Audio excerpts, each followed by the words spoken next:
Olá, pessoal, sejam bem-vindos a mais um episódio do SOS Cast. Eu sou a Mariana Almeida, criadora do perfil SOS Amor Próprio no Instagram. E hoje estamos aqui com uma convidada muito especial, onde a gente vai falar sobre relacionamento com narcisista. Se você se identifica com esse tema, se você tem dúvidas, se você vive ou não numa relação com o narcisista, fica nesse vídeo que ele é para você, tá? Eu tenho certeza que você vai aprender muito aqui hoje. Antes da gente dar início ao nosso podcast, eu gostaria de agradecer o nosso patrocinador oficial, que é a Debrito Interiores, tá? A Debrito é uma empresa especializada em cortinas de alto padrão, persianas, papel de parede, tudo ligado à decoração. Eles que fizeram as cortinas aqui do nosso podcast. Como vocês podem ver, o estúdio está lindo. E eu vou deixar um QR Code aqui na tela disponibilizando um desconto super especial caso vocês queiram fazer um orçamento com eles, tá? É uma empresa que está há anos no mercado e eles trabalham com cortinas de alto padrão, eles atendem toda São Paulo e interior. Então, pode clicar aqui que vocês já serão direcionados pela equipe deles. Bom, hoje eu estou com ela, conheci recentemente, caiu lá no meu Instagram, venho acompanhando o seu perfil há um tempo já, Andressa, e vou deixar você se apresentar, né? Terapeuta Andressa Taqueta, seja muito bem-vinda.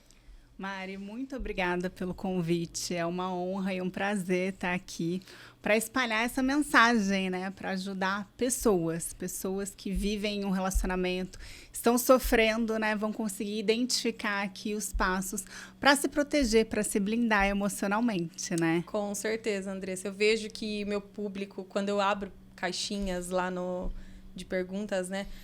Muitas mulheres elas têm queixas, né, sobre isso, e eu já consigo ali também, não sou nenhuma especialista na área, mas como eu já vivi um relacionamento abusivo, acredito que com um narcisista, né, eu trazendo os perfis hoje, eu já consigo fazer essa identificação, assim, ela tá passando por um relacionamento abusivo. Então, às vezes, você está em um e você nem imagina que está, né? Acontece muito. Muito. Às vezes a pessoa entra em negação.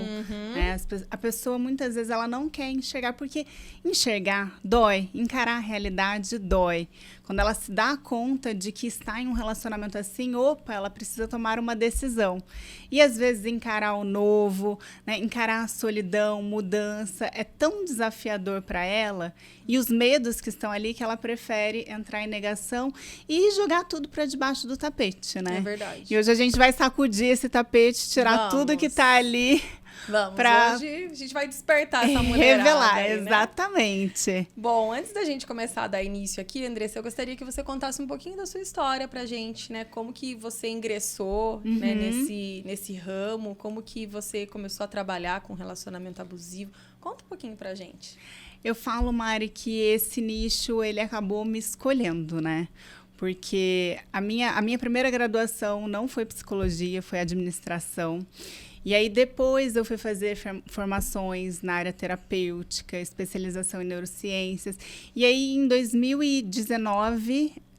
a gente estava assim, no ápice, eu e meu marido, que também trabalha na área, a gente estava dando treinamentos, inclusive fora do Brasil, a gente tinha turmas em Nova York. Então, assim, a gente estava muito, muito bem trabalhando em treinamentos de inteligência emocional. Ah, tá, que legal. E aí veio a pandemia. Na pandemia, eu resolvi direcionar pro digital. Só que eu falava sobre o quê? Sobre relacionamentos de forma ampla. Porque as pessoas sempre falavam, ai, Andressa, teu relacionamento é tão bom, né? Me passa dicas e tal. Eu falei, vou falar sobre relacionamentos, né? E só que ali, dentro do digital, acabavam chegando muitas pessoas falando sobre o relacionamento que eu já, como você, identificava que era abusivo. Porque eu também já vivi essa história. Sim. Eu já passei por uma sequência de relacionamentos destrutivos, tóxicos, ruins, onde eu aceitava coisas que não deveria. Eu era uma pessoa muito insegura. Então, depois de passar por esse processo de cura, resgatar minha autoconfiança, minha autoestima, é que eu fui estar bem comigo mesma, inteira, para atrair um relacionamento saudável. Então, eu falei, não, é sobre isso que eu vou falar. E as coisas foram fluindo, assim, naturalmente. É como se fosse um chamado, né? Porque assim, quando você conhece a dor da outra pessoa, é tão natural, né? E você quer mostrar para ela, não, existe vida após um relacionamento abusivo. Esse não é o teu karma, esse não é o teu destino, né? É possível você sair daí, é possível você se relacionar com uma pessoa saudável. Porque, às vezes, essa pessoa ela teve uma realidade, um histórico, um ambiente tão disfuncional que, para ela, é natural aquilo. Sim. Ela acha que realmente aquilo lá tá bom, né? Às vezes, ela até acha que o relacionamento dela é bom. Sabe por quê? Porque se ela olha lá para o relacionamento dos pais, muitas vezes ela via agressão física. Então, ela está vivendo um relacionamento abusivo, onde ela está adoecendo, mas ela acha que não é tão ruim assim. A cabeça dela está no lucro, né? Ela está no lucro. Está melhor que os pais, né? É verdade. Então... você falando assim, Andressa, eu me identifico bastante, porque quando eu me divorciei, eu não tinha noção de que eu estava num relacionamento abusivo. E foi só a partir de autoconhecimento, comecei também a acompanhar, né, alguns profissionais nas redes sociais, assistir vídeos a respeito. Eu olhava e falava, cara, mas peraí, eu já passei por isso, né? E eu não tinha noção mesmo. Eu normalizava tanto as ações, né, do meu ex-parceiro, achava que era normal, que era o jeitinho dele, né? Era o jeitinho dele mesmo, sabe? Às vezes é o jeito dele ser explosivo, é o jeito dele tacar as coisas. Quem não tem defeitos, quem né? não tem defeitos. Relacionamento é assim mesmo. Exatamente. E quando a gente começa a ter um pouco mais de noção mesmo do que trata-se um relacionamento abusivo, e na minha cabeça, relacionamento abusivo, ele era muito relacionado à agressão física. Sim. Então, eu achava que se não rolasse agressão física, eu não estava no relacionamento abusivo. Não tem nenhum roxo, né? Não tem nenhum roxo, não tem nada. O coração tá despedaçado, né? A sua autoestima tá lá no ralo. Destruída. Mas tá tudo bem, né? Na sua cabeça tá tudo bem. Afinal, ele nunca me bateu, ele nunca encostou a mão em mim, né? Exatamente. Então, acho que é legal a gente começar esse nosso bate-papo aqui também, para você falando como identificar que eu estou em um relacionamento abusivo, num relacionamento com um narcisista. Legal. Acho que é importante a gente falar, né, que existem relacionamentos abusivos por parte de homens e por parte de mulheres, né? Sim, com certeza. Muitas vezes eu vou acabar direcionando no feminino, porque é o público que eu mais falo, então naturalmente sai. Mas primeiro ponto é isso que você falou, olhar para dentro, né? Identificar como eu estou por dentro, porque as pessoas realmente acham que o relacionamento abusivo envolve ou agressão física ou controle. Eu não posso ir para academia, a pessoa vigia com quem eu falo, o tipo de roupa. Então, não é isso. Às vezes, não vai ter um controle explícito. O controle do relacionamento abusivo, muitas vezes, vai ser sutil e de forma velada. Por isso, ao invés de olhar para coisas palpáveis, é importante a gente olhar para dentro. Como eu me sinto nesse relacionamento? Eu me sinto insegura? Eu estou me sentindo diminuída sempre? Porque a pessoa abusiva, ela vai criticar, vai colocar para baixo, vai falar que você não faz nada direito, que você é incapaz. E aí você vai reforçando essas crenças de incapacidade, acreditando nisso. Então, insegurança é um ponto. Outro sentimento de culpa. Tudo você é culpada, tudo é tua culpa, tudo é tua responsabilidade. Então, a pessoa inverte toda a situação e joga a culpa na vítima. É por isso que ela realmente acha que está fazendo algo errado. Até porque um relacionamento abusivo, ele não começa com as humilhações, com os maus tratos. Começa muito bom, muito maravilhoso. Então, a pessoa fica... mas lá no início era bom, acho que realmente eu estou deixando a desejar. Eu é que sou insuficiente. A pessoa acredita que aquilo vai se resgatar, vai melhorar, uma hora a pessoa vai mudar, aquilo é algo que eu estou fazendo, se eu melhorar, se eu me moldar, a pessoa vai mudar e ela vai voltar a ser o príncipe lá do início da relação. A se moldar, né? Se moldar a favor do parceiro, né? Fazer os gostos dele. Tudo gira essa é outra questão, né? Tudo gira em torno da outra pessoa. Você se sente vista? Você se sente importante nessa relação? Você tem voz nessa relação? A pessoa se preocupa com os seus sentimentos, com as suas necessidades, com os seus desejos. Para ela, aquilo que é importante para você se torna importante para ela. Senão, a pessoa não te enxerga. E isso faz parte de um relacionamento abusivo. Você não ter voz, não ter reciprocidade, não ter respeito, né? Uhum. Outro sentimento que é muito importante é a gente perceber a confusão mental. Porque num relacionamento abusivo, você tá sempre confusa. Porque a pessoa, ela mescla. Ela é um morde-a-sopra eterno. Ela te dá, aí ela te tira. Ela te dá e te tira. E aí você fica assim pensando, e aí, será que essa pessoa é boa ou será que é ruim? E a gente não consegue lidar com duas informações conflitantes sobre a mesma pessoa, né? Uhum. É só a gente pensar. A gente odeia gente falsa, gente incongruente. A gente não consegue lidar com aquela pessoa. A gente fala, não, mas peraí, a pessoa fala isso e faz isso, sim. Não. A gente tem uma repulsa natural. Então, quando a gente percebe uma pessoa sendo boazinha, maravilhosa, e depois humilhando, maltratando, o nosso cérebro ele cria uma dissonância cognitiva. E aí a gente ativa os nossos mecanismos de defesa. Então eu começo a entrar em negação.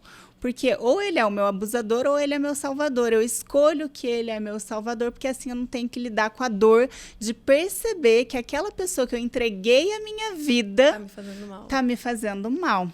Exatamente. Então essa confusão é muito grande. Uhum. O sentimento de vergonha. Eu tenho vergonha de falar do meu relacionamento. Eu escondo para as pessoas o que está acontecendo ali dentro. Sim. Então, são vários sentimentos que a gente precisa olhar para dentro. Essa análise, ela tem que ser interna. Uhum. Né? Eu vejo muitas pessoas colocando, buscando entender o que... as formas de manipulação da pessoa. Isso é importante a gente identificar se aquela pessoa ela é uma pessoa abusiva, tóxica, narcisista. É importante, sim, identificar para que eu entenda onde eu estou inserida. Mas o mais importante é a gente olhar para dentro e perceber o que eu estou sentindo. Será que eu estou perdendo a minha saúde? A minha vitalidade, a minha energia, a minha disposição. Eu não tenho mais vontade de estar com os amigos. Sim. Eu não tenho mais foco, mais concentração no trabalho. Então, se afetou a nossa saúde, isso aí é a bandeira vermelha principal. Porque uma pessoa que está em um relacionamento abusivo, ela não consegue estar saudável. Perfeito. Ela vai ter ansiedade, ela vai ter angústia, ela não fica bem. E um dos pontos, assim, eu sempre falo que se você está com dúvida, né, de alguma coisa, está com dúvida se a pessoa é ou não é, a dúvida, ela já é uma resposta, né? Exato. A dúvida, mas será que ele é? Se você está com dúvida, porque o que não te traz dúvida, né, o que é claro, né, o que traz clareza, é leve, é gostoso, flui naturalmente, né? Te dá aquela paz, aquele conforto, né? Agora, se você tem esse sentimento de angústia, de ansiedade, sim, tem momentos que você tá super bem com aquela pessoa e tem momentos que é um caos, né? Que é um inferno. E quando você percebe, você até começou a se despersonalizar de você mesmo, né? Perder a identidade. Você não lembra... Você já não sabe mais quem você é, as coisas... Você se afasta, né? Acho que esse é um ponto importante da gente trazer. Uma das formas de manipulação do narcisista, da pessoa abusiva, é o isolamento. A pessoa ela vai te afastar de forma muito sutil das pessoas que você gosta, dos familiares, dos amigos e das coisas que você gosta, as coisas que trazem sentido para a tua vida. Sim. Porque o que a pessoa abusiva quer? Ela quer controlar a sua vida. E como que ela controla? Te colocando dentro de uma gaiola. Então, ela vai fazendo que você mesma se afaste. E aí, e como não é uma coisa imposta, ela ainda vai colocar a culpa em você. Então, assim, suas amigas têm inveja de você. Aí você passa a se afastar das suas amigas. Aí um momento você fala assim, mas eu não tenho mais amigas. Lógico, você se afasta das suas amigas. Ou seja, não foi eu que te afastei das suas amigas, foi você que se afastou. Você entende? Exato. Então é tudo muito manipulado. E se você não tem mais uma estrutura, você não tem ali ânimo, felicidade no seu trabalho, nos seus hobbies, que você já se afastou, se abandonou para agradar a pessoa. Se você não tem mais vitalidade na sua vida, não tem alegria, você passa a ser totalmente dependente das migalhas afetivas que a pessoa abusiva te dá. Por isso que Perfeito. isso se prolonga por muito tempo, né? Perfeito. Além disso, a pessoa, ela... Se você tem contato com as pessoas de fora, o que acontece? As pessoas vão te alertar. Poxa, Mari, você não tem mais cadê aquele sorriso? Cadê aquela risada gostosa? Eu não vejo mais o brilho nos seus olhos. Está acontecendo alguma coisa? E aí, para não correr esse risco, existe o isolamento. Quanto mais isolada, mais fácil é de ser dominada. Sim, eu me identifico bastante. Um dos pontos que eu, na época que eu comecei a sentir, né, que eu estava mudando, eu tentei resgatar aquela menina, né? Eu casei muito, muito jovem, né? Casei com 19 anos. E eu sempre fui uma pessoa, tipo, comunicativa, conversava com todo mundo, alegre. E de uns anos, né? Depois de uns anos, né? Quando eu comecei a identificar que eu estava mudando, teve esses pontos, sabe? Poxa, eu me afastei até da minha família. Né? Às vezes eu queria, né? Eu morava em outro lugar, eu queria vir visitar os meus pais, sabe? Sempre tinha uma desculpa para não vir. Então, a pessoa narcisista, ela faz até você se afastar, né? Dos seus amigos, dos seus familiares. Você se despersonaliza total mesmo. E isso estava me fazendo tão mal, tão mal. Teve um dia que eu fui parar no hospital. Tipo, eu não conseguia comer, sabe? Tudo que eu comia, eu passava mal. Eu tinha, tipo, uma crise de ansiedade, assim, coisa que eu nunca fui ansiosa. Sabe, comecei a passar mal, isso começou a me fazer tão mal. E quando eu comecei a buscar autoconhecimento, o que eu ouvia era, você está mudada, você agora está muito para frente, sabe? Para frente, ou seja, né, tipo, que bom, né, que eu estou para frente, sinal que eu estou evoluindo. Mas a pessoa não quer que você a pessoa evolua. não quer de jeito nenhum. Olha, um dos traços da pessoa narcisista é a inveja. Então, ela vai até te incentivar de uma forma que você ache que está sendo incentivada, mas a partir do momento que você subir um degrauzinho, pronto, já era. Essa pessoa ela vai se sentir que você está tomando o lugar, que você está se equivalando, você está subindo, está sendo melhor do que ela, e ela vai te derrubar desse degrau. Porque para ela, ninguém pode ser melhor do que ela. Então, você pode até subir, mas não chegue aonde eu estou, senão você vai cair. Aconteceu assim. comigo também. Na época, eu trabalhava junto, né, com essa pessoa. E depois eu sempre quis ter, né, me identificar. Estava meio perdida profissionalmente. Também sou formada em administração de empresas. Eu acabei, né, tomando cargo em papel, né, um cargo na empresa do meu ex. Só que eu não gostava do que eu fazia, sabe? Eu não estava feliz, assim. Eu queria buscar novos ares, eu queria ter a minha carreira, sabe? Buscar a minha independência mesmo. E não ficar ali, sabe? Eu tinha a impressão que eu estava na sombra dele, sabe? Sim, é exatamente isso. Você está na sombra da pessoa. É essa sensação. E ele gostava de ter eu ali, né? Na sombra. Quando eu comecei, né, a buscar autoconhecimento, e aí surgiu uma oportunidade bacana de um negócio, eu fui trabalhar numa empresa de cosméticos, e logo em seguida, assim, foi pouco tempo, eu comecei a me destacar como vendedora, rainha de vendas do mês, aí logo em seguida eu já me tornei diretora de vendas. Nossa, foi o caos, sabe? Um caos, né? A pessoa começa a diminuir, ela não participava das minhas premiações, não ia, sabe? Tinha que, parece que, implorar para a pessoa, vamos, vai ser importante para mim. Então, foi muito difícil também esse processo, foi muito difícil. E só consegui identificar, de fato, que eu estava num relacionamento abusivo quando eu saí dele. Eu ainda não identificava, sabe?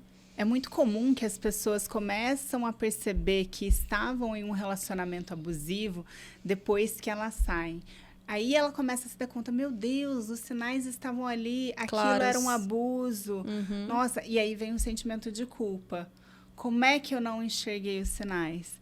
E aí, gente, tira esse peso da culpa, porque lá no início, quando você se apaixona, a pessoa te dá de tudo, né? A primeira fase do relacionamento abusivo é o love bombing. A pessoa, ela te espelha. É o príncipe encantado. Ela vai entendendo.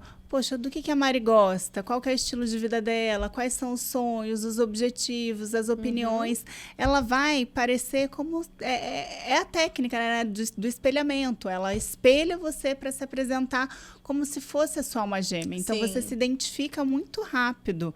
E aí, é presença, é afeto, presentes, declarações de amor. Você se apaixona. E quando a gente se apaixona, né? A gente entra numa demência cerebral. A gente não consegue analisar de fato o que está acontecendo. Sim. O nosso córtex pré-frontal, ele é afetado. Então, a parte de análise, de julgamento... você não responde de forma assertiva. Ou seja, você não enxerga os sinais, mesmo que você quisesse, mesmo que se você voltasse lá, você ia se apaixonar e não enxergaria. Então, essa culpa não faz sentido, né? Porque às vezes a pessoa fica ali mal, né, sofrendo por uma sensação de culpa. Então, gente, solte esse peso, sabe? Esse peso não é seu. Você fez o que podia ter feito, né? Sim, com certeza. Ô, Andressa, e o narcisista, ele escolhe as suas vítimas? Escolhe. Ele escolhe. Porque quem que é o narcisista, né? O narcisista, é importante a gente falar sobre isso, Mari, porque hoje em dia o termo está muito banalizado, então qualquer coisa a pessoa já fala, é narcisista, né? Por um lado, esse alcance, essa repercussão, ela é muito boa, porque as pessoas começam a perceber que aquele tipo de comportamento não é normal. Porém, por outro lado, qualquer coisinha, ele é narcisista, ela é narcisista. Então, a gente precisa desmistificar e entender que o narcisismo é um transtorno de personalidade. Existem critérios, e esses critérios, eles precisam se apresentar de forma recorrente. Então, não é, ele me traiu, ele é narcisista. Não é assim, né? Eu vejo muitas pessoas falando dessa forma. O narcisista é um transtorno onde a pessoa ela tem esse senso de superioridade, ela se coloca acima de tudo e ela tem uma falta de empatia. Então, ela não consegue perceber a outra pessoa. Ela não se importa com o sofrimento, com as necessidades, não se importa com os desejos. Você passa a ser simplesmente invisível para ela, porque o narcisista só pensa nos seus próprios desejos, nos seus próprios objetivos, e ele enxerga as pessoas como, de fato, objetos para suprir as suas necessidades. Então, ele busca por status, poder, dinheiro, sexo, ele vai usar aquela pessoa. Então, o narcisista, ele suga tudo que a pessoa tem, a autoestima, a vitalidade, a energia, e depois ele descarta quando não serve mais. Então, a manipulação é muito presente, a inveja, a arrogância. Então, são critérios de uma pessoa assim. E ela precisa ter esse conjunto de características, porque é a personalidade dela. Né? Às vezes as pessoas falam assim, Andressa, mas ele é narcisista comigo. Narcisismo não é um jeito de agir. É a personalidade da pessoa, é a essência dela, que é formado desde a infância. Né? Então, essa pessoa, ela busca alguém para satisfazê-la. E o que ele vai enxergar? Quem vão ser os alvos da pessoa narcisista? Uma pessoa que não sabe dizer não. Uma pessoa boazinha, empática, que se coloca em segundo plano sempre, salvadora, que quer salvar a outra, ingênua. Ou, às vezes, ele busca uma pessoa forte. Mas aí ele vai movido pelo desafio. Eu vou dobrar aquela pessoa. Mas a gente sempre tem que entender que o narcisista, ele quer alguém para servi-lo. Por isso eu sempre falo que o dependente é a tampa da panela do narcisista. Porque, bom, em equilíbrio, né? Nós, seres humanos, em equilíbrio, saudáveis, a gente pensa nas nossas necessidades e nas necessidades da outra pessoa. Tô aqui em equilíbrio. O narcisista, ele tá de um lado do espectro, que ele só pensa nele. Ele quer que todas as pessoas estejam a serviço dele, admirando ele, fazendo tudo por ele. Do outro lado, do oposto, eu tenho o dependente emocional, que serve a outra pessoa, abandona sua própria vida, rejeita seus próprios objetivos para servir a outra pessoa, porque está em busca de suprir um vazio emocional que carrega desde a infância. Por isso, essas duas pessoas, o dependente emocional vai servir e o narcisista vai ser servido. E por isso que acaba funcionando essa relação. Não funciona, na verdade, né? É um relacionamento extremamente tóxico, sim, mas ele acaba acontecendo. Um acaba sendo atraído pelo outro. Sim, e ele acaba conquistando, né, o que ele queria, manipulando, né? Sim, e para o dependente emocional é muito fácil. Por isso que a gente precisa frisar a importância do amor próprio, a importância de sempre trabalhar a nossa autoestima. Porque lá no início, uma pessoa que é dependente emocional, então ela carrega ali um vazio emocional, uma necessidade de afeto, de carinho, de proteção, que não foram supridos na infância. Na vida adulta, ela vai se relacionar como? Depositando no outro esse vazio. Então, a Mari vai me fazer feliz. Então, é sempre isso. O outro vai conseguir me fazer feliz. E aí, ela vai e coloca todas as necessidades nas mãos do outro, desesperadamente em busca desse afeto. E quem que é o narcisista no início da relação? É o que oferece tudo. O príncipe. Oferece tudo, oferece amor em excesso. E essa pessoa que nunca sentiu isso na vida, como que ela vai se sentir? Meu Deus. Na Disney. Na Disney. Exatamente. Eu nunca me senti tão amada, eu nunca me senti tão especial na vida. Imagina uma pessoa. Foi exatamente assim que eu me senti. E aí é muito fácil se entregar, pensa. Muito fácil, porque ela tá ali tão carente de afeto e o outro dá um exagero de afeto, pronto. No meu caso, né, os meus pais, eles foram pais presentes, pais carinhosos, mas eu nunca vi essa relação, sabe, de amor entre eles. E eu sou uma pessoa muito romântica, né? Desde criança eu sempre, assim, amava, sempre gostei muito dos clássicos da Disney, aquela coisa de princesa, sabe? Eu sempre fui muito apaixonada e muito romântica com tudo. E eu nunca vi meus pais, por exemplo, trocando um beijo, pra você ter uma noção. A relação deles é uma relação bem fria mesmo, bem fria. Então, eu era louca das novelas, né? Tipo, novela, casal apaixonado. E eu ficava ali, eu sempre gostava, eu vidrava, assim, nas cenas de romance, sabe? Aquelas novelinhas mexicanas, sabe? Que é aqueles amores impossíveis. Sim, sim. Eu era fã da Maria do Bairro, tipo, fã número 1, Marimar, tudo. Eu amava ver aqueles amores impossíveis. E quando, tipo, finalmente dava certo, era uma, sabe? Era uma vibração, uma conquista. Então, eu acho que eu deslumbrei muito viver isso. Né? Eu queria muito viver essa paixão, esse amor, esse conto de fadas. E eu idealizei muito isso para esse meu relacionamento, né? Esse meu casamento, esse primeiro casamento. Tanto que quando eu casei, realmente, eu achei que estava casando com um príncipe. Era tudo muito perfeito. Mais do que a média, assim, sabe? Acima da média. Eu tinha certeza. Os meus pais, eles ainda, Mari, mas foi tudo muito rápido, assim, sabe? Coisa de menos de um ano. Aí tá outra bandeira vermelha, muito rápido. Só que na minha cabeça, ainda normalizava por conta da religião, sabe? Eu sou, né, minha família é evangélica, né? Nós somos evangélicos e ele também, né? Então, tipo, casamento de crente é aquela coisa, né? Ou você casa logo, né? Ou casa uma brasa, né? Tem até um ditado que fala. E como ele morava em outra cidade, eu também, né? E aquela necessidade, aquela vontade. E aí, quando viu, já tava me pedindo em noivado, já apresentou pra família, já foi tudo aquela conto de fadas mesmo, né? Então, além da questão, né, da ingenuidade, né, da falta de maturidade, falta de experiência, né? Depois, assim, que você vai, né, identificando pontos, mas, de fato, eu só consegui... porque mudou muito rápido depois que eu me casei mesmo. Sim. Mudou muito rápido, Sim. assim, sabe?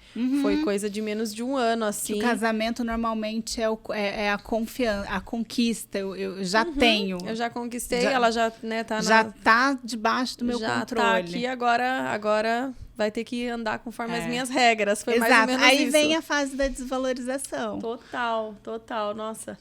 E aí foi isso, né? Uma coisa que você falou que eu acho legal a gente frisar aqui, né? A questão dessa cultura do amor romântico. A gente assiste muito, né, desde criança, os filmes da Disney, A Bela e a Fera, né? A bela moça boazinha que transforma a fera, um abusador, em um príncipe encantado. Então, os filmes que a gente assiste, sempre nos filmes tem a história da redenção. Então, tem a moça boazinha, né, que vai ali e transforma aquele cara malandro, malvado, ruim, em uma pessoa boa, né? Se você for observar as histórias principalmente de filmes, novelas, sempre tem o vilão que vira o mocinho. E essa história a gente se identifica, até porque a gente vem com, muitas vezes, né, no nosso sistema familiar, com essa cultura, com esse ensinamento de que se nós formos uma mulher boazinha, uma pessoa exemplo, uma mulher sábia, né? A gente vai fazer tudo e a gente vai transformar aquela outra pessoa. Mas o amor não transforma a maldade em bondade. Isso que a gente precisa entender. A gente acredita que o amor é essa força poderosa que pode transformar, por exemplo, um narcisista. E aí as pessoas ficam presas nessa crença e muitas vezes morrendo em vida, se definhando, adoecendo. Isso não é normal, por conta de uma crença, por achar que um dia aquilo vai mudar. Eu acho que o amor é uma força muito forte, né? Um sentimento muito forte. Muito forte, e ele pode sim transformar, assim, ao meu ver. Mas, tratando-se de uma pessoa narcisista, não tem como. Porque a pessoa não muda. Ou muda, né? Já vamos para esse ponto também. Então, o amor, ele pode... O amor, ele sim é uma força muito grande. E pessoas saudáveis, então um relacionamento em crise. Se existe o amor, essas pessoas juntas vão trabalhar para restaurar, para transformar. Claro, com certeza. Porém, em um relacionamento abusivo, não existe relacionamento. Não existe troca, é uma relação, é um jogo de manipulação. Então, o narcisista, ele enxerga o relacionamento como um jogo. Ele vai conquistar, depois ele vai desvalorizar, descartar, depois ele vai reconquistar. Ele é viciado nesse jogo. E por que que ele não muda? Primeiro, porque a característica principal dele é o senso de superioridade.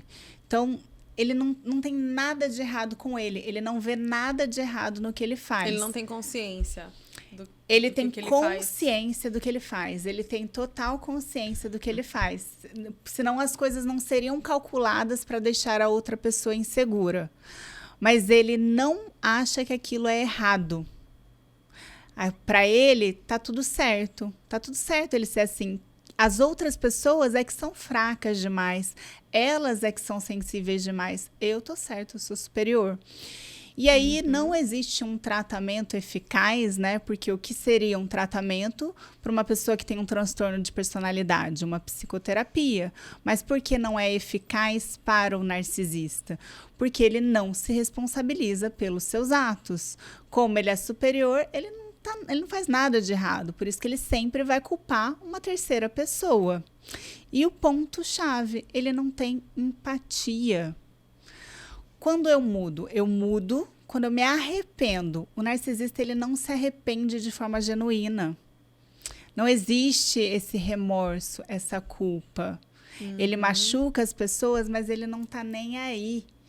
Ele não se importa. Tô machucando a Mariana, mas não se importa. Não me importa, eu tô conseguindo o que eu quero, pronto. Sim. E aí, como uma pessoa... Frio, né?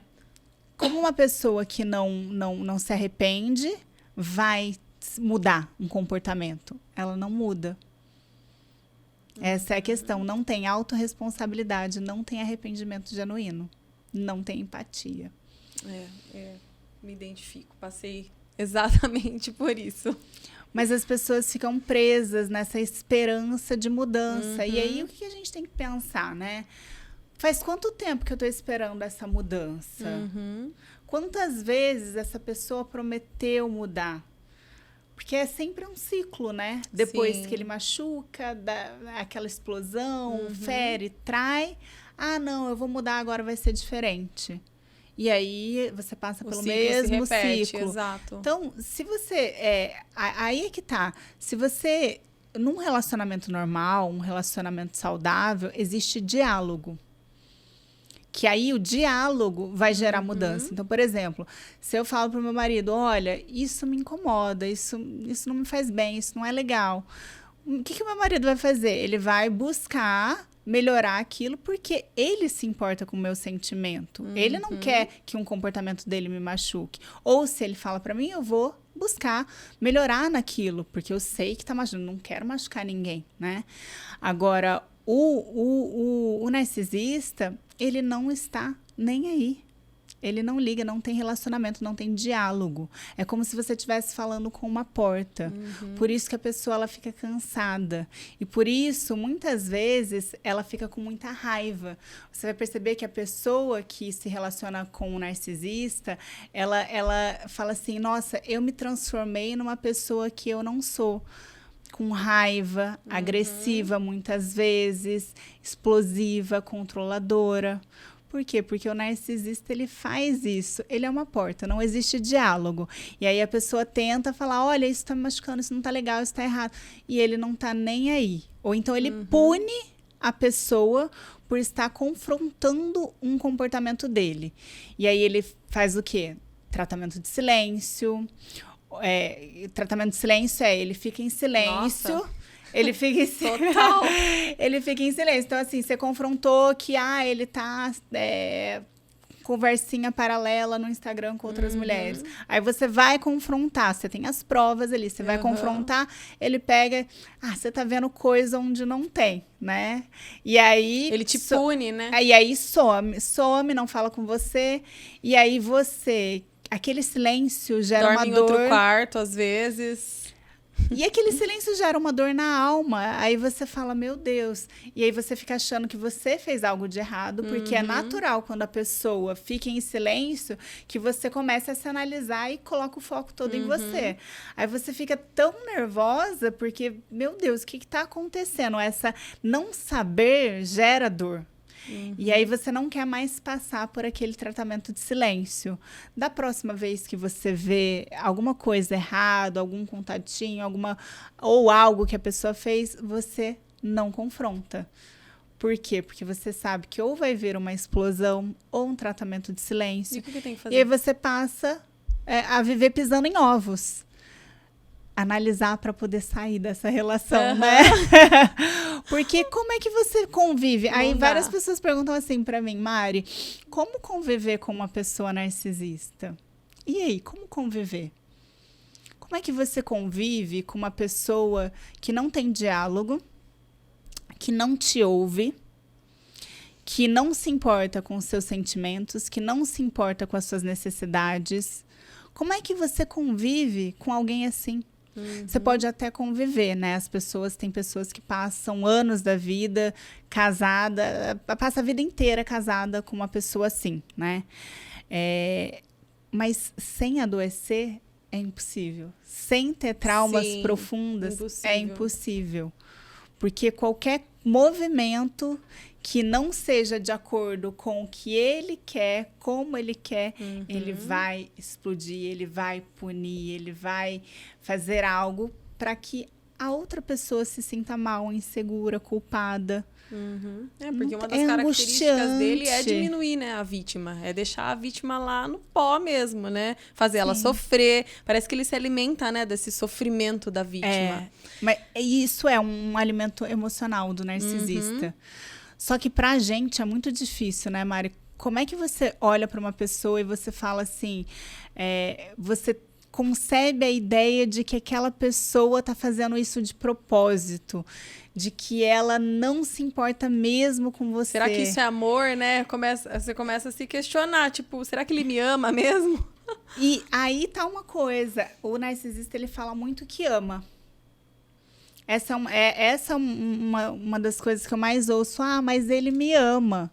Não, ele não te ama. Ele fala que te ama para te manter presa ali. Porque se ele não falar que ama, como que você vai ficar num relacionamento desse? Sim. Então, ele fala muito que ama. Ai, você é a pessoa da minha vida.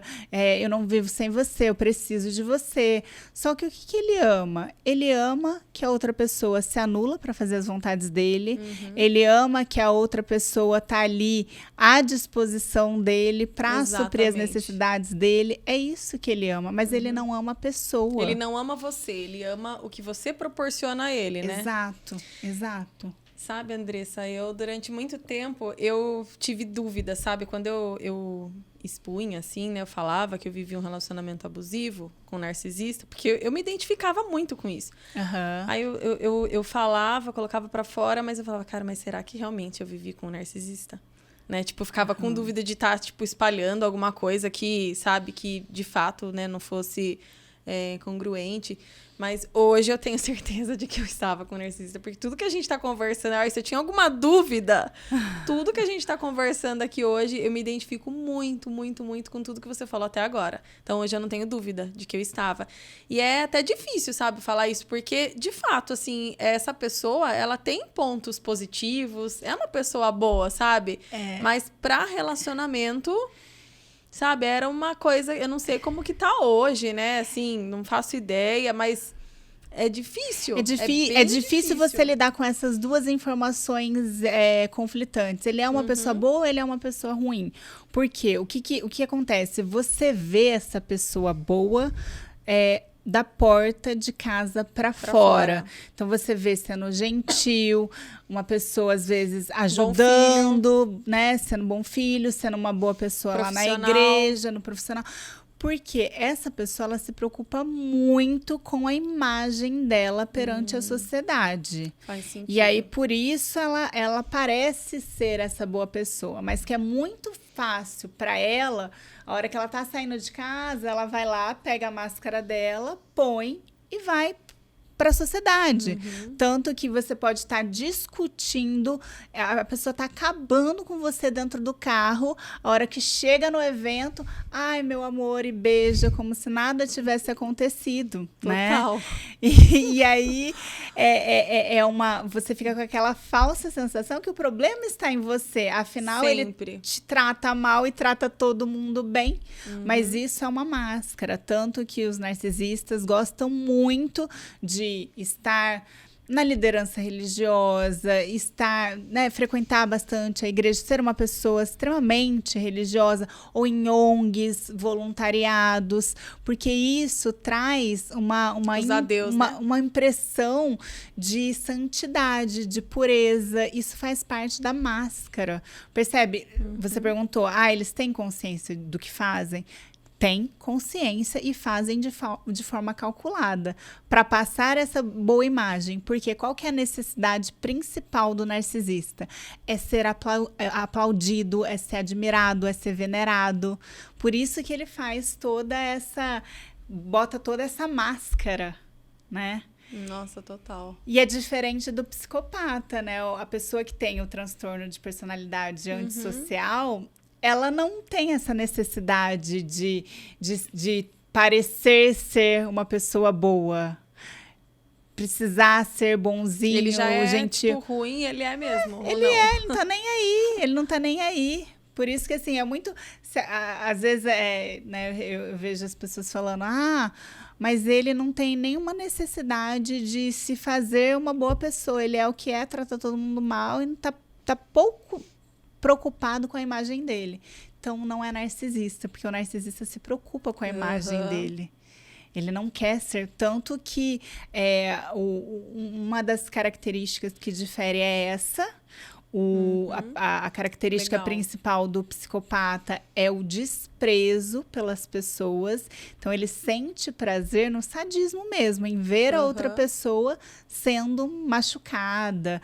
Já o narcisista, ele sente prazer em ser admirado, ainda que isso faça outras pessoas sofrer. Mas ele está muito preocupado com o eu.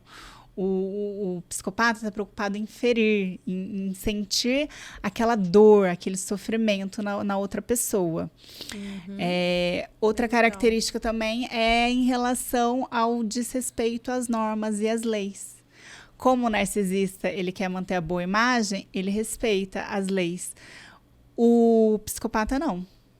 Ele tem uma tendência muito maior a atitudes criminosas, porque ele não se importa, ele não tá nem aí. Legal você falar sobre isso, pra gente saber bem, né, qual que é a diferença mesmo entre um e outro. Eu tinha minhas dúvidas. A questão do medo, o psicopata ele é muito mais impulsivo, tem muito menos medo, muito menos remorso. E é importante a gente falar que nem todo psicopata é serial killer, né? Sim. Porque muitas pessoas pensam que o psicopata é aquele que mata. Não, nem sempre, todo. Né? Às vezes você tem ali... Às vezes ele só quer te dar um soco mesmo. Às vezes ele só quer te fazer ferir, não necessariamente vai encostar o dedo em você, né? Também tem essa. Ô, Andressa, e quais são os principais pontos, assim, de manipulação do narcisista? Os pontos mais comuns, assim, de manipulação dele? Primeiro, eu já falei do isolamento, né? Vai te afastar de tudo aquilo que te dá um sentido de vida ou uma sensação de afeto, porque ele quer que você seja totalmente dependente dele. Outra forma de manipulação muito comum é o gaslighting. O que é o gaslighting? É fazer com que a outra pessoa se sinta confusa, duvide da própria sanidade mental. Então, ele confunde. Ora é uma pessoa maravilhosa, ora são maus tratos, né? Ele fala que fez uma coisa que ele não fez. É como se ele pegasse, assim, eu uso essa analogia, é como se a vítima ela escrevesse na lousa o que ela fez no dia. O narcisista vai lá, apaga e escreve outra coisa. E aí a vítima fica, mas eu jurava que eu tinha ido na academia ontem, mas tá aqui que eu fui encontrar minha amiga. Não, tipo...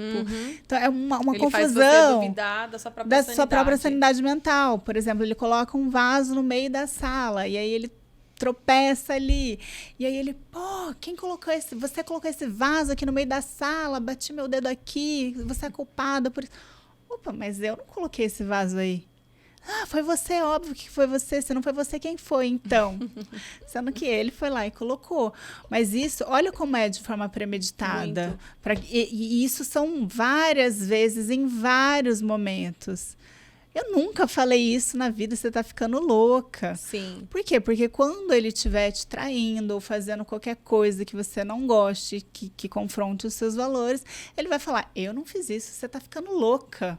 Sempre a louca vai ser você, né? Você tá exagerando. E aí vem a triangulação. A minha ex não era chata igual você. A minha ex não era louca igual você. A triangulação também tá muito presente, porque... a triangulação é trazer uma terceira pessoa para a relação, para te comparar, para que você se sinta diminuída, inferiorizada. E aí você se sente insegura e quer melhorar, e aí acaba fazendo todas as vontades da pessoa para ser aceita, para ser aprovada, porque aquilo feriu o teu ego. Então, minha ex, ela não cobrava desse jeito. Aí você para de cobrar. A minha ex, ou outras pessoas. Olha, tua prima, como tá bonita. Olha, lá no meu trabalho tem uma pessoa que tá dando em cima de mim. Sempre tem uma terceira pessoa para gerar insegurança.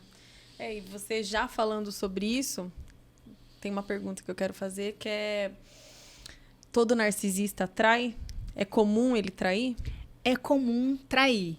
A gente não pode generalizar, toda generalização é burra, né? Porque o ser humano é muito complexo.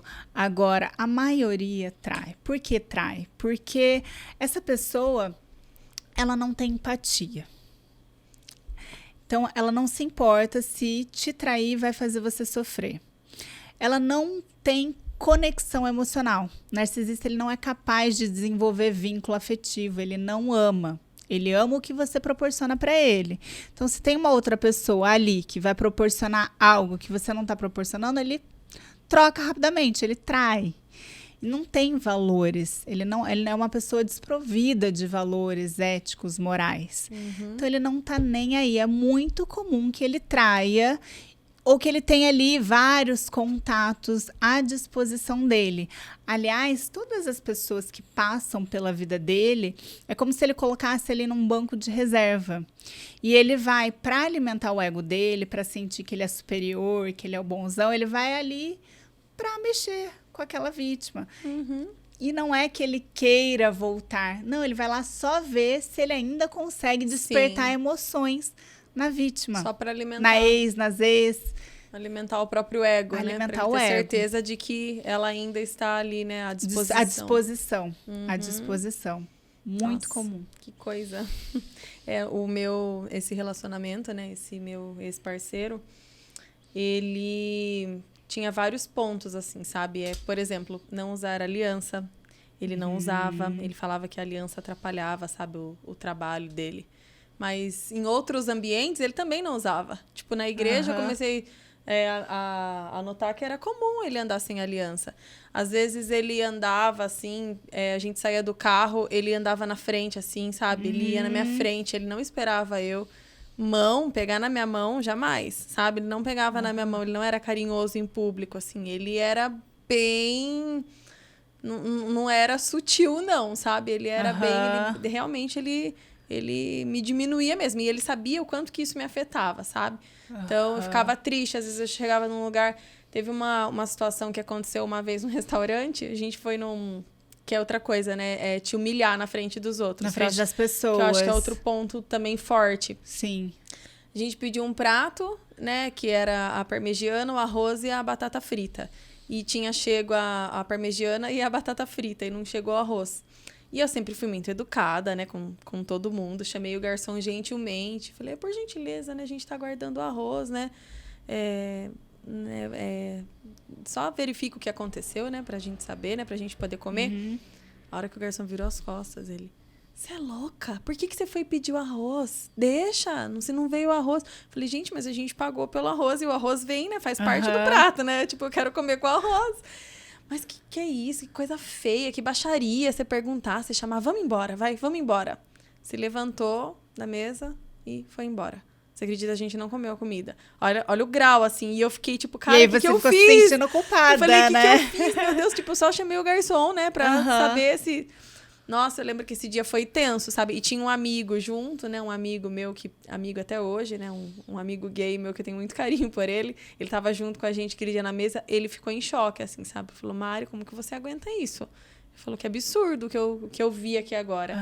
E ele era meu amigo lá dessa outra... Eu morava em outro estado, né? E agora ele tá morando pra cá. E agora ele conhecendo, né? O meu atual esposo, ele até fala, Mari do céu, você foi muito exaltada, assim...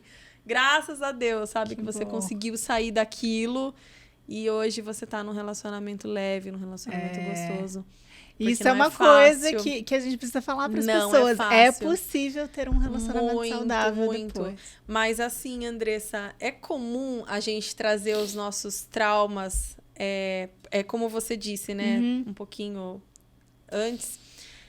Às vezes você se torna essa pessoa insegura, controladora, né? Você traz muito... Você fica, né? Se torna essa pessoa traumatizada, vamos dizer assim. Sim. É comum você trazer isso para os seus relacionamentos atuais? Sim. Ou não, assim, eu sei que é algo que precisa ser trabalhado. Eu, por exemplo, né? Eu tive 3 namorados depois que eu me divorciei e eu sempre fui uma pessoa muito insegura nesses relacionamentos.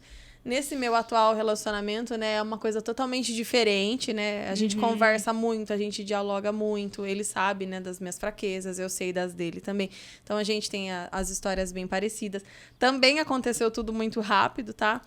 Com o meu atual esposo, né? A gente se conheceu, tipo, foi tudo muito rápido, assim. Foi coisa de 10 meses, namoro, noivado e casamento, assim, tá? Foi tudo bem rápido. Mas são experiências diferentes, né? A gente tava em vibes... outro momento, né? Os dois já com uma certa maturidade, com experiências parecidas. Então, acho que há casos e há casos também, né? Sim, eu alerto muito em relação à rapidez, porque é uma das características de um relacionamento de uma pessoa dependente, de uma pessoa narcisista, porque o que o narcisista quer? Ele quer ganhar, conquistar, ter poder. E ele não conhece, ele tem muito essa questão de algo idealizado, né? Ele é uma pessoa, uma das características é fantasiar, inclusive, a outra pessoa. Por isso é uma obsessão, né? E aí é muito rápido, ou seja, ele não conhece a outra pessoa, não conhece como a pessoa é, não conhece não conhece bem como ela é com a família, como ela é na vida profissional, e essa pessoa já te pede para casar, já diz que te ama. Nos primeiros encontros isso acontece. No primeiro mês. Nossa. Como assim, sabe? Como essa pessoa me diz que me ama, quer casar comigo, se ela nem me conhece direito? E o contrário também, porque a pessoa dependente, ela tá tão... ela quer tanto suprir essa carência, sim, que aí ela não dá tempo, né, de conhecer quem é a pessoa no ambiente profissional, no ambiente familiar, diante de uma situação de caos, de estresse, como que ela age, como ela reage quando as coisas não estão sob controle dela, né? Então, a gente precisa desse tempo para conhecer, né? Muitas vezes vai funcionar um relacionamento rápido, né? Que você conhece, você, né, tem certeza que é aquela pessoa. Pode, claro que vai funcionar, né? Claro que pode funcionar, mas não é o ideal. O ideal é a gente ter tempo para conhecer com quem a gente se relaciona, né? E aí você falou dos traumas que a gente traz, né? Sim. Olha, é legal a gente trazer que no relacionamento com um narcisista, com uma pessoa abusiva, ele vai sempre colocar a culpa nos traumas que você traz de outro relacionamento.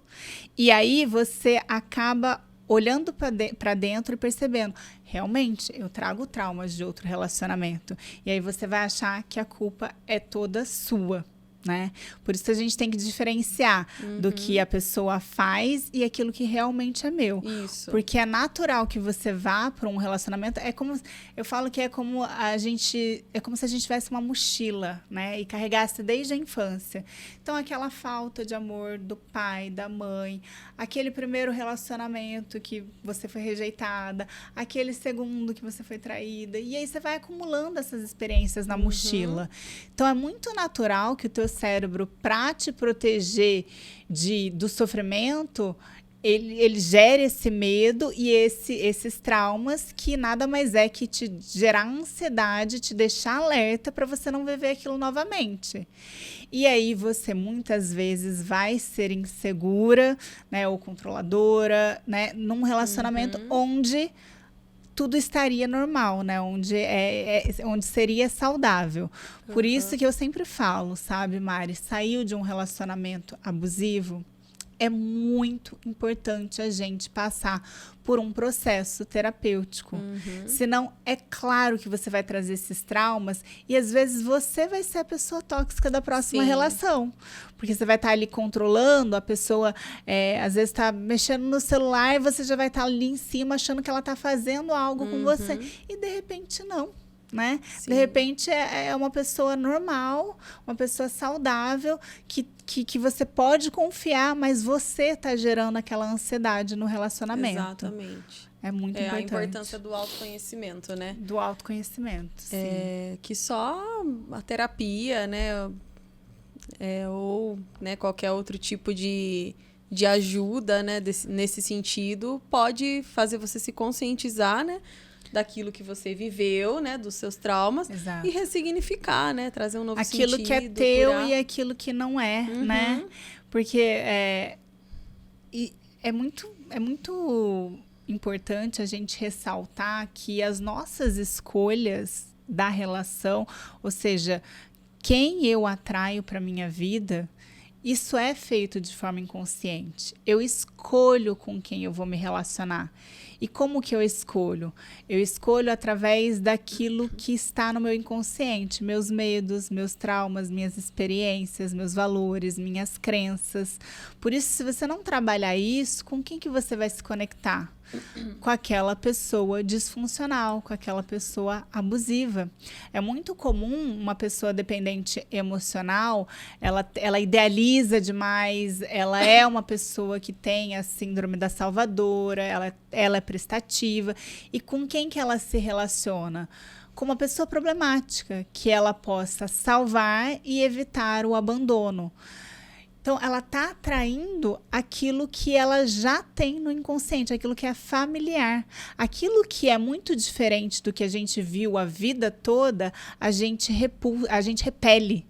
Porque não é conhecido. O cérebro odeia lidar com o desconhecido, porque gasta muita energia. A principal função do nosso cérebro é economizar energia e sobreviver. Lidar com o desconhecido gasta energia, porque você tem que entender o que é aquilo.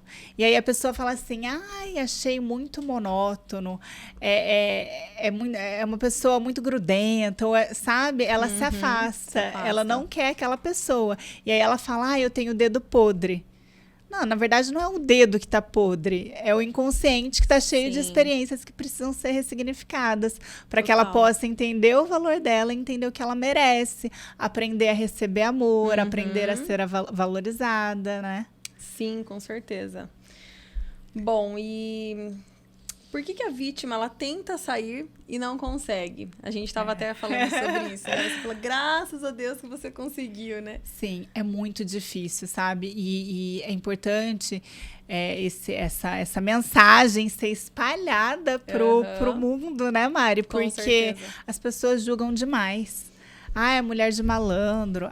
Gosta de sofrer. Não. Essa pessoa, ela não consegue sair dali porque... Primeiro que ela está totalmente manipulada, né? Ela está confusa, ela não sabe o que ela está vivendo, ela está totalmente insegura, ela foi esvaziada da autoestima dela, da autoconfiança, ela está ali se sentindo totalmente impotente. Só que outra coisa que é importante a gente falar é sobre a questão fisiológica. A questão fisiológica, a nossa química cerebral é alterada. Porque aquela pessoa, ela tá numa montanha russa emocional. Então, é uma descarga muito grande de cortisol, de adrenalina, que ela tá sempre tensa. O córtex pré-frontal, que é a parte que faz com que a gente tome uma decisão, ele é inibido. Ou seja, eu não consigo nem tomar uma decisão. Existe o vício emocional, porque lá no início ela tinha muito afeto, carinho, proteção, ela tinha de tudo. Ela foi uma descarga de hormônios do prazer. E aí, depois de um tempo, passa a fase de desvalorização, ela não tem mais aquilo. Então, ela fica sedenta por uma migalha de afeto. Sim. Quando ela tem uma migalhinha de afeto, o cérebro dela libera dopamina, que é o hormônio da motivação, do prazer. E aí ela fica viciada naquela migalhinha, naquele pouquinho que a pessoa faz. Só que outra coisa que acontece é que o cérebro, ele libera ocitocina, que é o hormônio do apego afetivo, para lidar com o estresse. Então, em resposta ao estresse, ela libera um hormônio que faz ela ficar mais apegada. Então, imagina que louco e paradoxal que é isso. Total. A pessoa, quanto mais a pessoa me rejeita, mais eu quero. Porque eu quero mais aprovar o meu valor. Então, ela fica mais apegada àquilo. E aí, para sair, é um movimento muito grande, porque ela ativa todos os medos.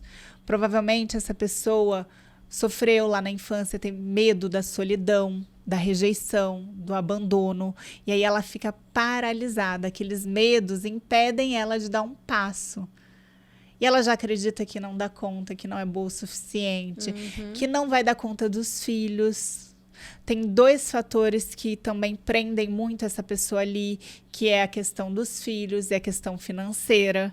Sim. Quando ele faz esse isolamento, inclusive, muitas vezes, ele vai isolar financeiramente, ou seja, vai podar essa pessoa de ter renda, porque assim ela está mais dependente. Presa, né? Mais presa. Então, são vários fatores, é um conjunto de fatores. Por isso, a gente precisa tirar esse julgamento e ajudar essa pessoa, para que ela entenda que é possível, tem um caminho, sabe? Porque ela fala, eu não consigo. E se ela fala que ela não consegue, ela vai se entregar para aquilo e aceitar aquela realidade. Uhum. Não, gente, não desista de você. Você consegue sair daí. Com ajuda terapêutica, jurídica, espiritual, tudo isso vai ajudar. Rede de apoio, né? Amigos, isso. Ela tem muita vergonha de falar que aquele príncipe encantado não era um príncipe, na verdade é um sapo, né? Exato. E então, fale. As pessoas... E aí também tem um cuidado, sabe? Quando a gente fala em rede de apoio, porque as pessoas têm uma imagem de que o narcisista é maravilhoso. Então, essas pessoas podem aconselhar ela a permanecer naquele relacionamento. É verdade. Até porque o narcisista, quando ele quer como ele quer manter a vítima ali, ele vai para a igreja, busca, né, conselho dos líderes, fala que, né, como é que tá o relacionamento. Então, as pessoas têm acham a imagem, né, tem a imagem de que ele está lutando, maravilhoso. Por que você vai sair dessa relação, né? Essa pessoa é maravilhosa, o casamento de vocês deve ser perfeito. E isso é algo que a pessoa ela já tá duvidando da sua própria sanidade mental. E aí vem pessoas de fora e te aconselham a ficar, falam que não é tão ruim assim, que a pessoa é uma pessoa boa, que você nunca vai arranjar alguém assim. Né? Confunde demais. Confunde muito. Faz com que ela fique ali muito tempo presa. No meu caso, eu só consegui sair mesmo porque houve traição e não foi, tipo, uma vez, né? Já tinha acontecido traições não físicas, né? Mensagens, quebra de confiança. Até que quando eu descobri mesmo de fato, tipo, foi coisa muito rápida, assim. Tipo, eu tinha recém-perdoado, eu tinha ficado 3 meses na casa dos meus pais, pra você ter uma noção. E aí, naquela, né? Tipo, tô casada ou não tô, né? O que eu tô fazendo aqui? Né? Mas tudo a pedido dele, porque ele tava confuso, ele precisava pensar, rever a relação, ele não tava bem, sabe? Emocionalmente. Isso é muito comum, né? Nossa, foi despertar tenso. A pena da vítima, se vitimizar, que aí tenso. Ele sai como... O problema não é com você, eu tô, sabe, confusa, não sei, tô passando por uma fase difícil e tal. E aí, tipo, fiquei abandonada, né, todo esse tempo. E quando quando ele quis conversar comigo, né, veio pra cá, você é a mulher da minha vida, eu te amo, eu não vivo sem você, vamos recomeçar, tal. E eu, na época, né, como eu não queria olhar pra trás e pensar assim, poxa vida, né, você não deu uma chance, você nem tentou, né, então... Vamos tentar? Eu já tava até fria, sabe, de sentimentos, assim, eu já nem sabia se eu amava mais, de fato, essa pessoa. Mas eu resolvi dar uma chance. E com menos de 15 dias, eu descobri a traição com uma amiga ainda. Aí, tipo, quando eu descobri, nesse momento eu resolvi, tipo, ir embora sem olhar pra trás. Eu tava muito decidida. Porque eu já vinha, né, desgastada, né? Muito... Você já tava enxergando assim, quem ele era, né? Já tava, né? Já tava muito desgastada dessa relação, passando por muitas coisas. Tive muitos prejuízos emocionais, assim, já com isso, sabe? Muito desgaste. Então, sabe quando você tá cansada, você não quer mais lutar por aquilo, porque só você lutando é outro ponto também que eu acho legal a gente ressaltar, né? A vítima, geralmente, ela vai fazer de tudo para aquela relação melhorar. Ela vai fazer de tudo, né? Ela vai mudar, né? Sendo que ela nem precisa, de repente, mudar, mas ela vai se moldar. Ela se molda, ela vai fazer tudo. Porque ela sempre acha que é algo que ela está deixando a desejar. E o narcisista, ele fala isso. Porque você deu uma engordada. Porque você não cuida disso. Se você fosse melhor que isso. Tua prima faz isso. Então, você vai... Como a crítica é sutil, ela está sempre presente, constante, né? Você não é capaz de fazer isso direito. E aí você se molda, você se aperfeiçoa naquilo, você busca... E aí você faz de tudo numa corrida para tentar salvar esse casamento. Aquilo vai salvar, exato. No meu caso, até eu me submeti a uma cirurgia, sabe? Eu coloquei, né, prótese mamária. achando que, tipo, isso fosse dar um up na minha relação, né? Porque de tanto ele falar, sabe? Era mais uma vontade dele. Nossa, vamos colocar, não sei o quê. E ele queria muito, muito. E depois eu descobri, né? Que a menina tinha silicone. Então, tipo, falei, por isso que você insistiu, né? Depois vem, sabe, assim, tipo... Sim, aí, depois que sai do relacionamento, você tem clareza, porque você já não tá mais debaixo daquela química cerebral que tá te deixando confusa, né? E aí você começa a ter clareza de tudo que estava acontecendo lá. Você fala, putz, era por isso, era por aquilo. Não, tudo faz sentido.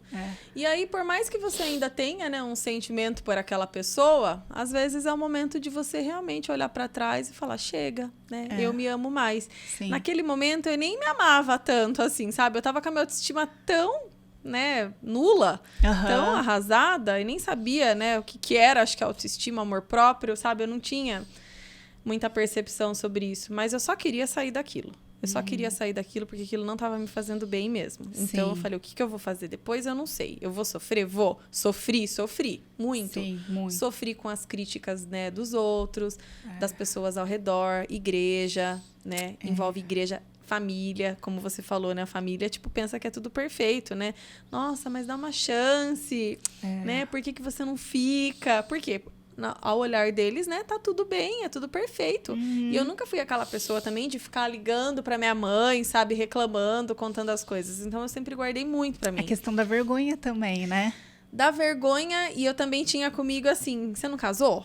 Né? Agora aguenta, tem as buchas de casamento, né? Sim. Tem as buchas, tem que aguentar. Agora você vai aguentar, você não vai ficar ligando pra sua mãe pedindo conselho, não.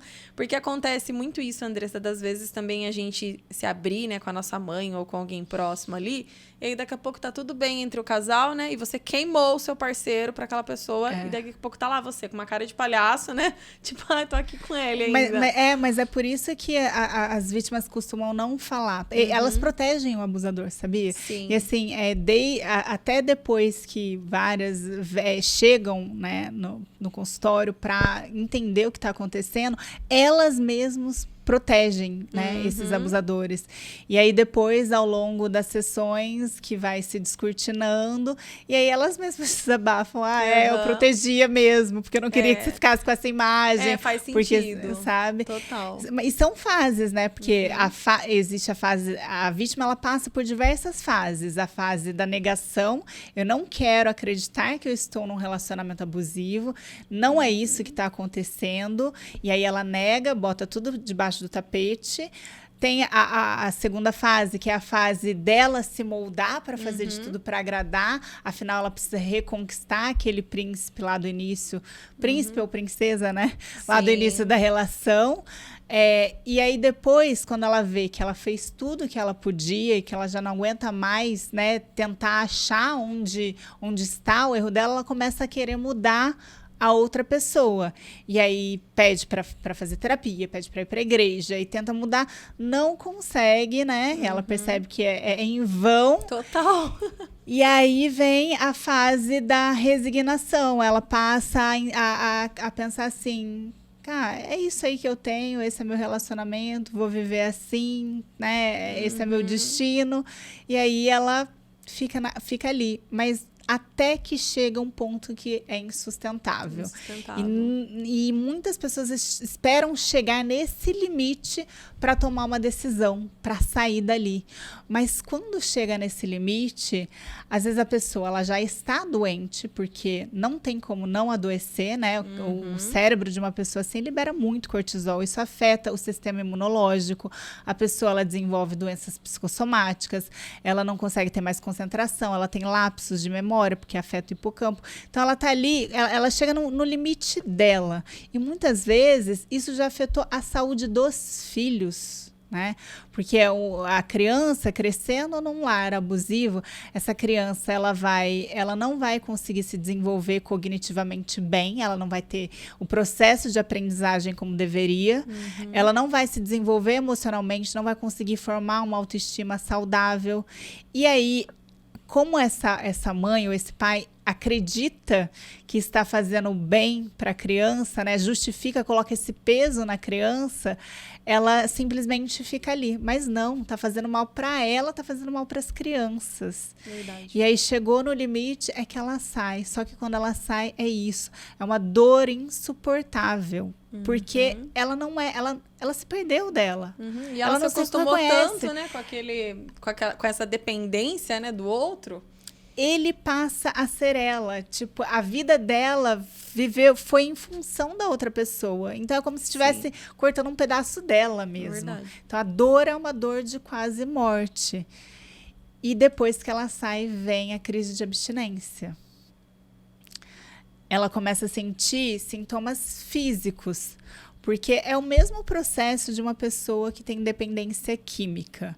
A pessoa, ela sente taquicardia, ansiedade, angústia, né? Às vezes insônia, falta de apetite. Ela tem sintomas físicos como se ela estivesse em abstinência da droga, porque é aquilo que ela se alimentava. E aí, nesse cenário em que ela está nessa crise de abstinência, o cérebro, para livrar ela da dor, afasta as memórias de dor, até porque não ficaram bem memorizadas na mente dela, e traz as memórias boas para trazer prazer para a mente dela. O que ela começa a pensar? Tava ruim com ele, mas tá pior sem ele. E nesse cenário vem a última fase do ciclo de abuso, que é o hoovering. E aí ele tenta trazer ela de volta para o ciclo, prometendo mudança, fingindo arrependimento. As recaídas são praticamente certas de acontecerem. Porque ela tá ali, totalmente se sentindo ansiosa, naquela crise de abstinência. E aí a pessoa oferece tudo que ela sempre pediu para Deus que ele mudasse. Começa a ir na igreja, vai fazer terapia, vamos fazer terapia de casal. Então, geralmente é normal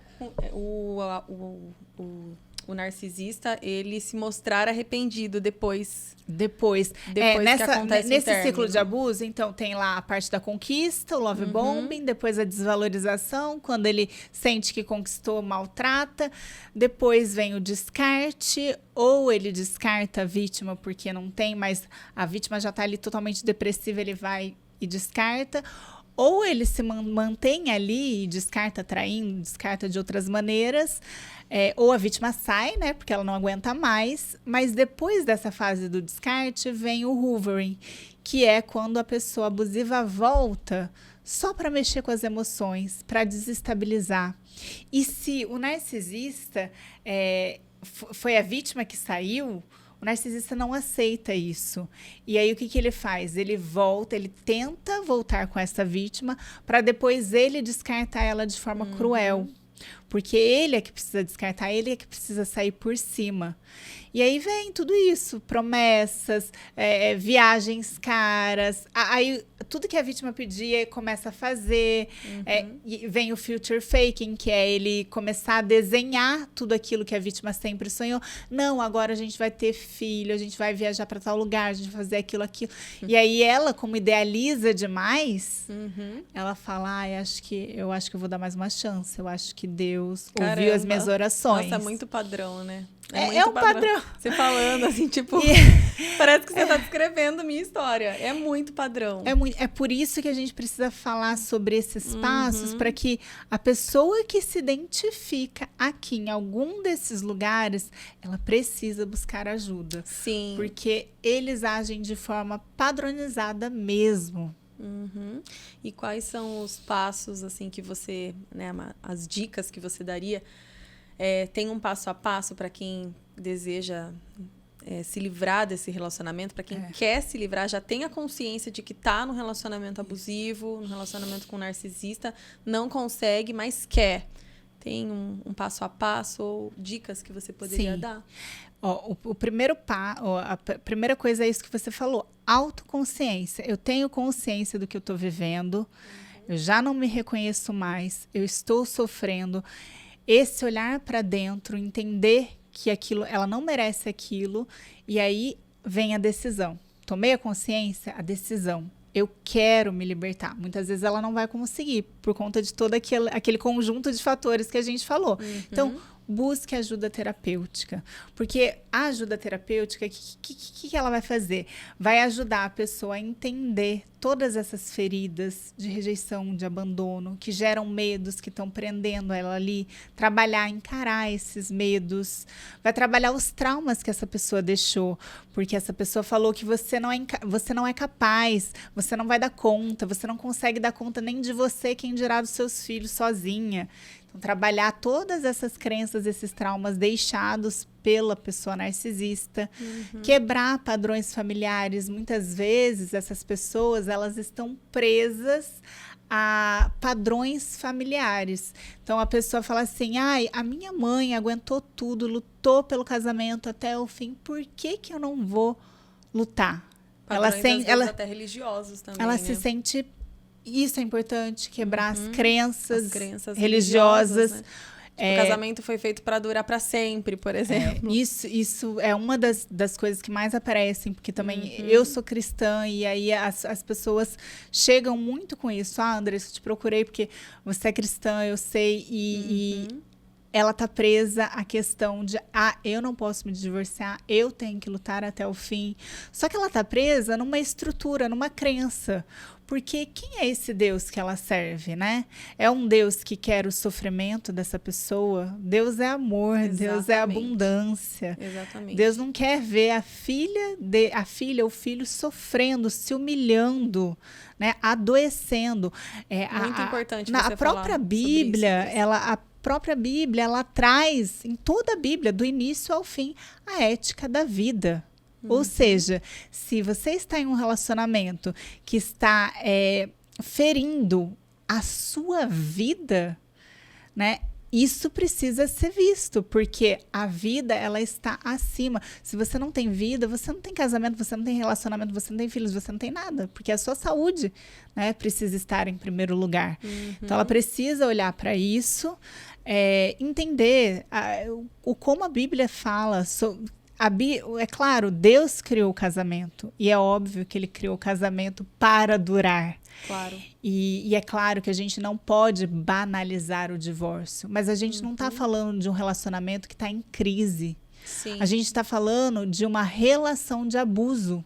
Sim. E uma relação de abuso precisa ser tratada como abuso, como violência doméstica, que é crime. E a Bíblia traz exceções ao divórcio, traz exceções a traições, ao abandono, à violência doméstica. Perfeito. Se Deus aturasse isso, não teria essas exceções para o divórcio. A gente precisa tratar de forma diferente. E depois vem no processo, eu tenho até um programa terapêutico que a gente faz todas essas etapas, vem a parte da construção da autoestima, desenvolvimento da autoconfiança, né? Para ela se encher com o amor próprio dela e se sentir bem sozinha, porque o maior medo é da solidão. E aí ela consegue seguir em frente, porque senão ela fica presa num sentimento de injustiça, de culpa, de ego ferido. Perfeito. Você falando sobre isso, me identifico bastante. Eu acho que um dos pontos que mais me prendia ao meu relacionamento anterior era essa questão religiosa.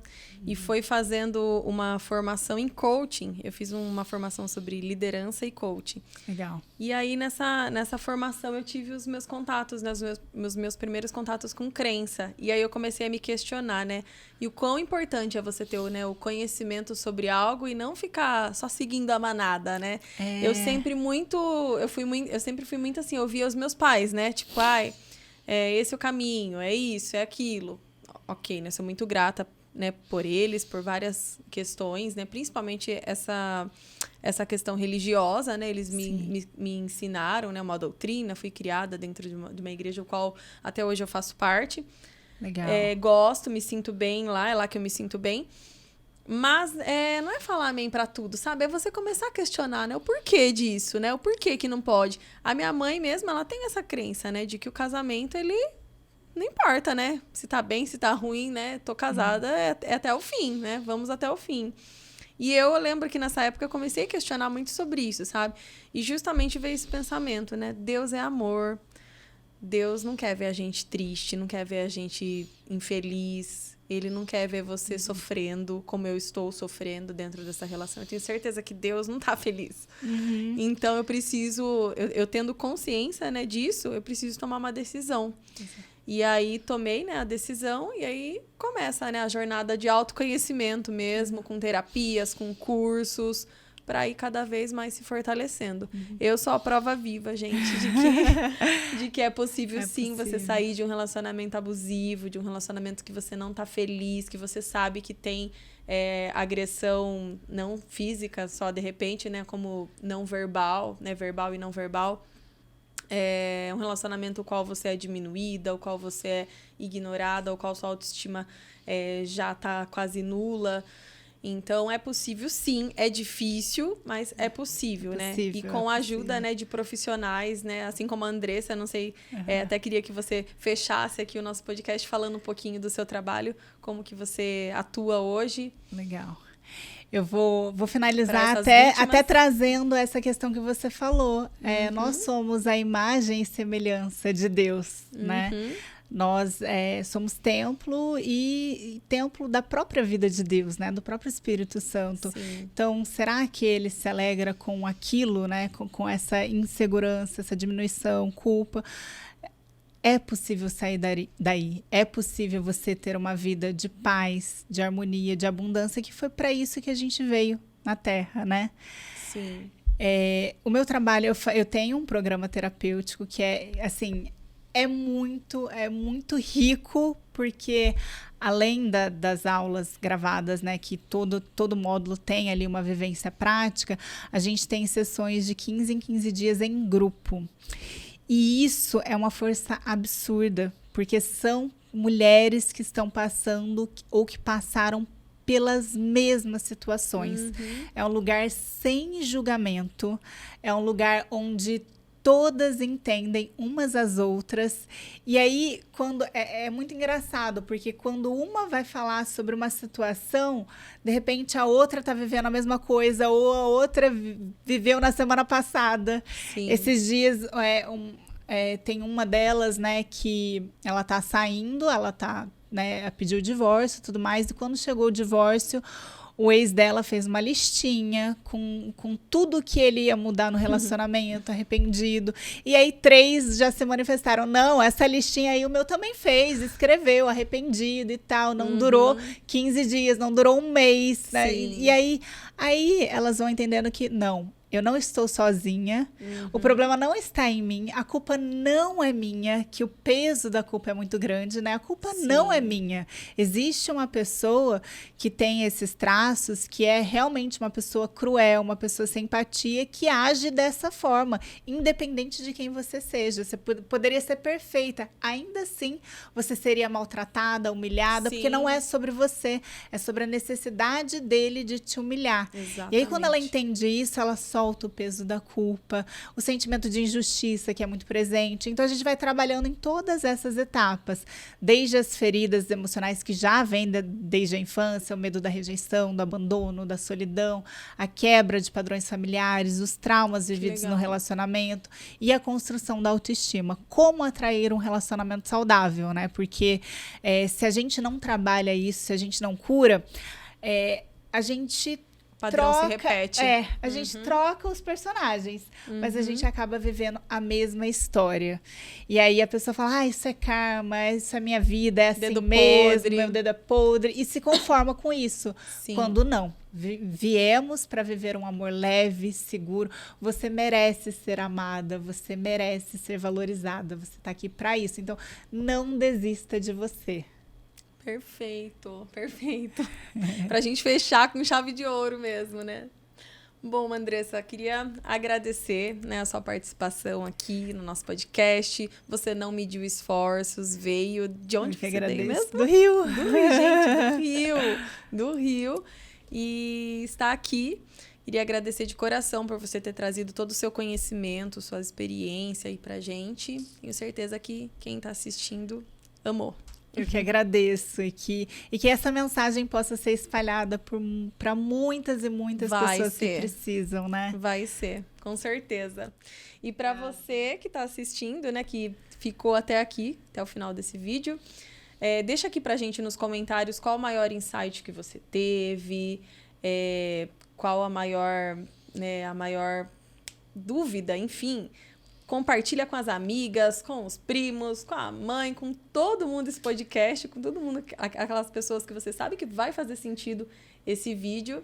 E se você ainda não é inscrito no nosso canal, aproveita e já se inscreva, que em breve a gente vem com mais conteúdos como esses para você, tá bom? Muito obrigada e até a próxima.